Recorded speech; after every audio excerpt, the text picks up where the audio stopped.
Cuyun mengatakan kepada Liu Xiang bahwa nampaknya para suku iblis sudah mengetahui tentang perampokan gudang senjata. Dan pastinya suku iblis akan meningkatkan pencarian di kota iblis ini. Hal itu dibenarkan oleh Liu Xiang. Ditambah lagi walaupun mereka memiliki formasi untuk keluar dari klan iblis ini, tapi ia tidak bisa menemukan titik terobosan yang aman untuk keluar dari sini. 4 gerbang utama di klan iblis ini di gerbang utara dekat dengan istana Kaisar Chaos. Sedangkan kata Cuyun di gerbang barat adalah jalan raya militer utama. Satu gerakan saja itu akan mempengaruhi seluruh militer. Kemudian kata Liu Xiang, gerbang timur adalah pintu masuk dan keluar bagi tawanan manusia. Ia tidak ingin menyakiti orang yang tidak bersalah. Hingga akhirnya mereka berdua pun tampaknya sepakat dengan menaruh 2 bendera di sana dan setuju untuk melakukan kerjasama yang sudah mereka berdua sepakati. Namun tiba-tiba saja ada yang menyerang memakai panah. Kata Cuyun, tampaknya memang seseorang tidak bisa menunggu lebih lama lagi. Liu Xiang pun akan menghadapi orang ini. Sedangkan Cuyun akan pergi dan akan menunggu Liu Xiang di luar kota. Setelah hal itu, Liu Xiang berhasil mengalahkan para manusia babik yang menyerang menggunakan panah. Namun setelahnya Liu Xiang terluka. Lalu muncullah Kaisar Chaos yang adalah Kaisar Kekacauan. Ia mengatakan bahwa Liu Xiang terluka luar dan dalam hingga akhirnya terjadilah pertarungan di antara mereka berdua. Liu Xiang tidak gentar walaupun ia melawan Kaisar Kekacauan. Liu Xiang pun berhasil menyudutkan Kaisar Kekacauan.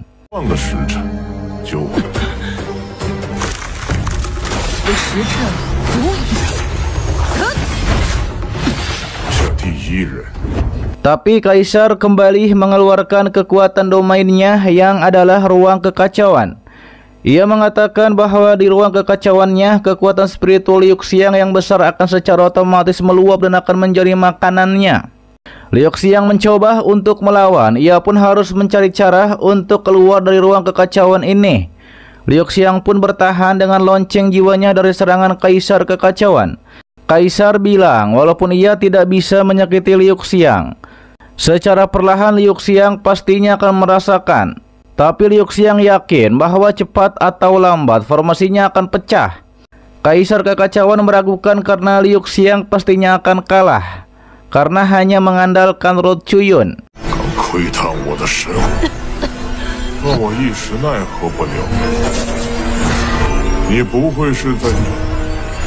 Kembali kepada Cuyun yang tampaknya akan menyerang para penjaga manusia harimau. Para manusia harimau itu mengetahui bahwa Cuyun ingin menghancurkan formasi Kaisar Kekacauan.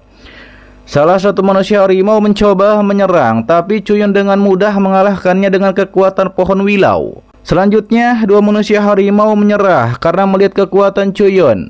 Tapi mereka bilang bahwa formasi Kaisar Kekacauan tidak bisa dihancurkan, kecuali oleh Kaisar Kekacauan itu sendiri. Mendengar hal itu, Cuyun mengetahui nampaknya ia hanya bisa menerobos formasi besar ini.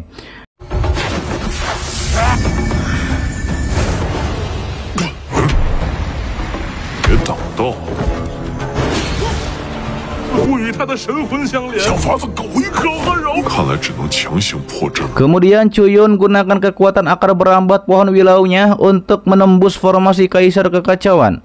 Dan tampaknya ia berhasil melakukannya. Sementara itu di tempatnya Kaisar Kekacauan yang mengatakan kepada Liu Xiang bahwa Liu Xiang hanya memiliki seperempat jam untuk hidup. Namun ia terkejut karena merasakan bahwa Cuyun telah menghancurkan formasi yang ia ciptakan dengan roh kaisarnya. Meski begitu, ia sudah menyiapkan serangan yang lebih besar kepada Cuyun. Ia pun berniat untuk melenyapkan Liu Xiang dengan kekuatannya. Tapi Liu Xiang berhasil menyerang balik dengan kekuatan panahnya.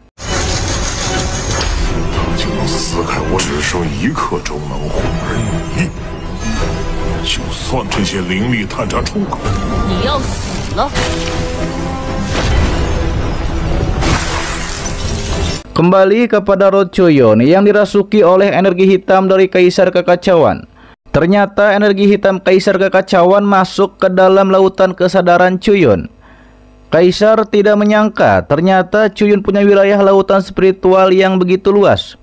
Ia pun berniat untuk menelan jiwa Cuyun. Namun tiba-tiba saja lonceng emas yang ada dalam lautan kesadaran Chuyun menjadi membesar dan menghancurkan energi hitam dari Kaisar Kekacauan. Yang hal itu membuat Chuyun benar-benar berhasil menghancurkan formasi dari Kaisar Kekacauan. Chuyun pun berniat untuk menjemput Liu Xiang, tapi Liu Xiang bilang jangan karena ia bisa menghadapi ini.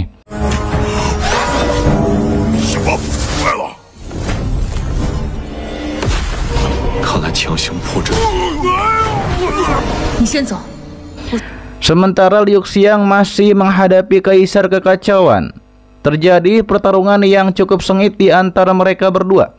Kaisar Kekacauan senang dengan pertarungan ini karena jiwa orang yang kuat seperti Liu Xiang paling nikmat untuk ia makan. Untungnya saja di saat tersudutkan, Chuyun muncul di sana untuk menyelamatkan Liu Xiang. Chuyun menegaskan bagaimana mungkin ia akan meninggalkan Liu Xiang. Hingga akhirnya mereka berdua pun akan bertarung bersama menghadapi Kaisar Kekacauan.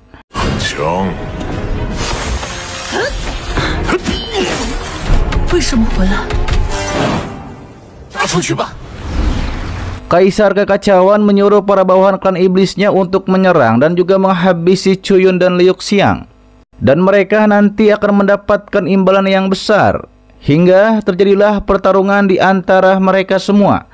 Namun Chuyun dan Liu Xiang berhasil mengalahkan beberapa dari mereka. Lalu kemudian Kaisar Kekacauan itu pun mengambil jiwa-jiwa dari para iblis, lalu menyerapnya ke dalam tubuhnya hingga menjadikan ia seorang raksasa yang besar.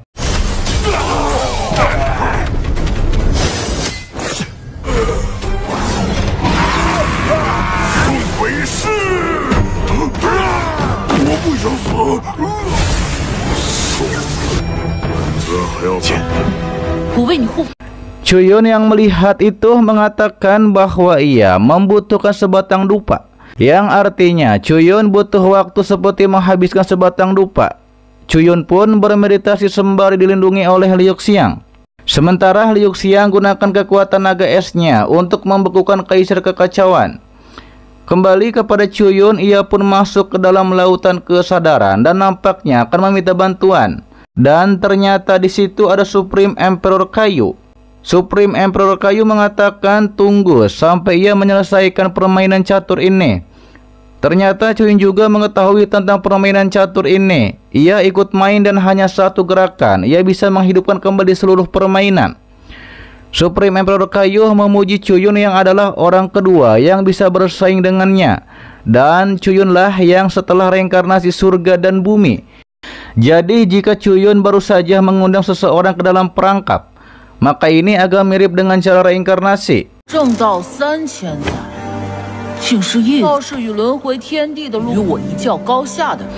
Kembali keluar, Liu Xiang dengan sekuat tenaga mencoba bertahan dari serangan Kaisar Raksasa Kekacauan. Bahkan ia menggunakan kekuatannya untuk merantai Kaisar Kekacauan. Namun Kaisar Kekacauan berhasil bebas dari rantainya dan menyerang Liu Xiang. Ia mengetahui bahwa Liu Xiang sudah kehabisan energi. Dan ketika serangan Kaisar Kekacauan akan menyerang kepada Liu Xiang,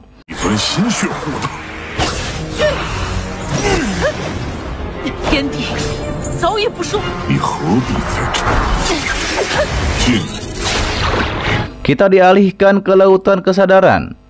Di situ Chuyun bilang kepada Supreme Emperor Kayu bahwa keempat pasukan sedang berkumpul dan sepertinya mereka berdua sedang membicarakan tentang permainan catur ini. Supreme Emperor Kayu menggerakkan salah satu pionnya yang membuat Chuyun mengatakan bahwa munculnya kekuatan baru secara tiba-tiba adalah sebuah langkah yang mengejutkan. Tapi itu sudah terlambat. Chuyun melakukan serangan balik dengan pion putihnya hingga itu berhasil menyudutkan Supreme Emperor Kayu. Supreme Emperor Kayu memuji bahwa keterampilan catur Chuyun 3 poin lebih tinggi daripada Kaisar Tianyi. Kemampuan dalam bermain catur Chuyun sangatlah langka. Supreme Emperor Kayu juga tidak menduga tanpa ia sadari ia telah menembus ranah. Ia pun baru sadar bahwa sebenarnya ia selalu mengejar kekuatan di Tianyi dan ingin menyamainya. Ia pun menegaskan bahwa ia dan Chuyun adalah orang asing. Kenapa Chuyun membantunya untuk menembus ranah?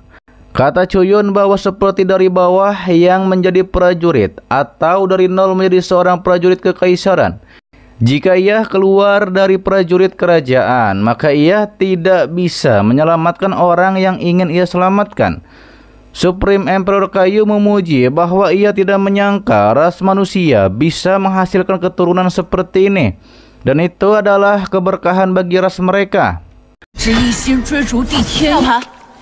已经不兵只有一步之遥。 Kembali keluar ketika Liu Xiang yang akan terkena serangan kaisar raksasa. Disitulah Chuyun bangkit dengan kekuatan yang lebih kuat lagi dan berhasil menyelamatkan Liu Xiang. Chuyun pun memegang senjata dari Supreme Emperor Kayu dan menggunakan kekuatan Supreme Emperor Kayu. Kekuatan itu pun menekan kaisar kekacauan. Meski begitu, kaisar raksasa itu masih bisa bangkit lagi.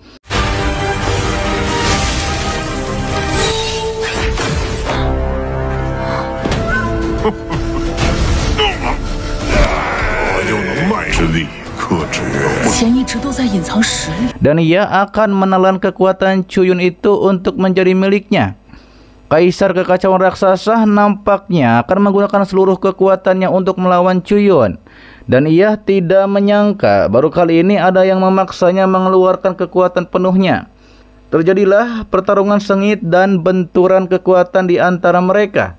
Tapi Chuyun pastinya berhasil menyudutkan kaisar kekacauan dengan menggunakan kekuatan pohon wilau dan membuat kaisar kekacauan melarikan diri. Chuyun tampaknya membiarkan kaisar kekacauan melarikan diri dan ia mengajak Liu Xiang untuk keluar kota lebih dulu. Sementara itu di luar kota ternyata ada Guan Yu dan teman-temannya Chuyun yang sudah menunggu. Dan mereka mengatakan akan menyelamatkan Chuyun. Chuyun pun menggendong Liu Xiang yang sudah tidak kuat lagi dan kelelahan. Nona Bing mengatakan lebih baik mereka kembali dulu dan juga memulihkan diri. Sementara Guan Yu yang melihat Chuyun menggendong Liu Xiang, ia mengatakan tidak peduli sudah berapa lama, tapi tetap saja Chuyun terikat dengan Liu Xiang. Nona Yering pun menanyakan kepada Guan Yu apakah Guan Yu tidak berniat untuk bergabung dengan Chuyun dan teman-teman. Sepertinya Guan Yu tidak mau. Nona Yering menanyakan, jadi Guan Yu akan pergi kemana? Kata Guan Yu bahwa dunia ini sangat besar dan ia ingin pergi ke suatu tempat yang lebih jauh. Jika ada kesempatan, mereka akan bertemu lagi.